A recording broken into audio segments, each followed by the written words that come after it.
L-Istitut tal-Accountants mhux kuntent bl-istrutturi regolatorji li jeżistu fuq l-accountants u jsostnu li jeħtieġ li r-regolatur ikun indipendenti għal kollox mill-gvern, kemm fil-persuna appuntata imma anke fil-mod kif jiġi finanzjat sabiex ikun jista' jopera mingħajr intħil.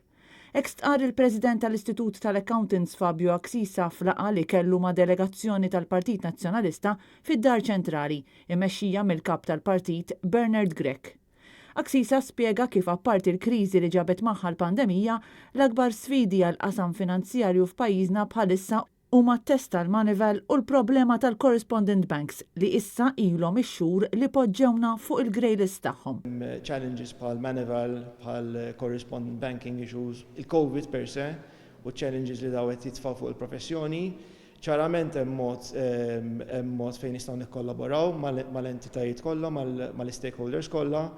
Fuq xi ħaġa bħal financial services importanti li jkollna consensus across the board u dan huwa punt li dalgħodu diskutejna f'ċertu dettall. Min-naħa tiegħu il-kap tal-Partit Nazzjonalista Bernard Grech tkellem dwar kif l-Oppożizzjoni qed taġixxi fejn l-affarijiet ma jkunux qed isiru kif suppost, bħalma kien il-każ meta ġie appuntat chairman ġdid tal-FIAU mingħajr ma sar skrutinju tiegħu fil-Parlament.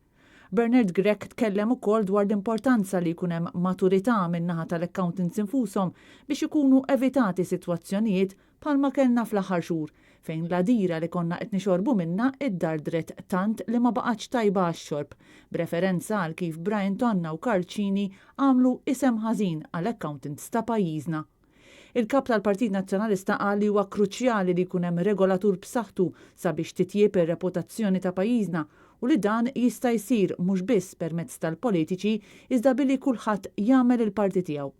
Preżenti għal din il-laqgħa kien hemm ukoll id-deputati nazzjonalisti Kristi De Bono u Claudio Grech u l-kandidat Graham Bencini.